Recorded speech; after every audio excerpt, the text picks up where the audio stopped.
Menyedari keadaan ini, MPN sejak daripada awal lagi telah mengemukakan cadangan-cadangan kepada kerajaan untuk mengatasi masalah gangguan bekalan ataupun disruption of supply yang menjejaskan produktiviti, meningkatkan kadar inflasi dan memperlahan proses pemulihan negara. Sehingga kini sebanyak 95 perakuan MPN telah dibawa untuk dipertimbangkan oleh kerajaan menerusi memorandum Jemaah Menteri. Dari segi pecahannya, 69 perakuan adalah berkaitan dengan isu-isu utama yang mempunyai impak terhadap pemulihan ekonomi dan sosial, dan 26 keputusan adalah berkaitan dengan hal ehwal pentadbiran. Sebanyak 86 keputusan telah pun diluluskan oleh Kabinet, manakala 9 keputusan lagi sedang menunggu keputusan Kabinet. MPN telah mencadangkan inisiatif-inisiatif yang berorientasikan tindakan, action oriented dan segera, immediate, untuk dipertimbangkan oleh kerajaan berkaitan perkara-perkara yang mendesak ini.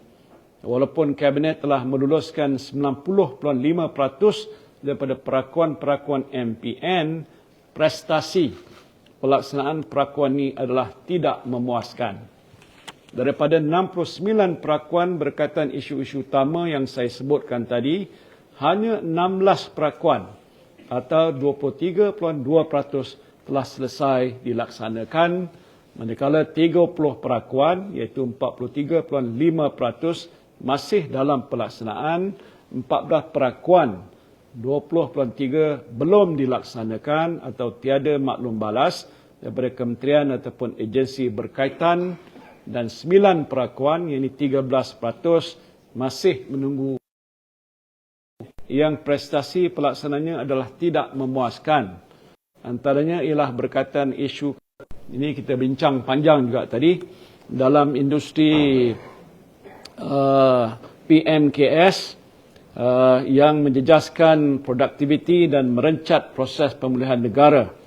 Saya ingin memberikan sedikit respon pada reaksi beberapa pihak mengenai fungsi Majlis Pemulihan Negara. Ada yang mengatakan MPN tidak berfungsi dengan baik dalam memacu pemulihan negara. Saya ingin menjelaskan bahawa MPN dianggoti oleh Menteri Keuangan sebagai Menteri Penyeras, Menteri Kanan Perdagangan Antarabangsa dan Industri, Menteri Kanan Pertahanan, Menteri Kanan Kerja Raya, Menteri Kanan Pendidikan, Menteri Kesihatan, Menteri Jabatan Perdana Menteri, Ketua Setiausaha Negara, pakar-pakar ekonomi, sosial dan pendidikan, termasuklah wakil daripada parti-parti pembangkang. MPN hanyalah bertindak sebagai badan penasihat pada kerajaan yang tidak mempunyai kuasa pelaksanaan. Perakuan-perakuan MPN dibawa ke Kabinet untuk kelulusan dan selepas itu hendaklah dilaksanakan oleh kementerian dan agensi kerajaan yang berkenaan.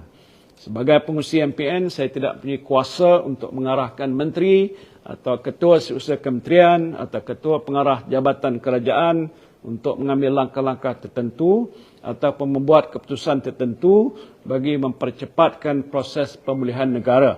Kuasa ini adalah terletak di tangan Perdana Menteri dan Kabinet, dan ini bermakna skop tugas MPN ialah memberi nasihat dan perakuan pada kerajaan dan menjadi tanggungjawab kerajaan untuk meneliti perakuan yang dikemukakan dan melaksanakannya.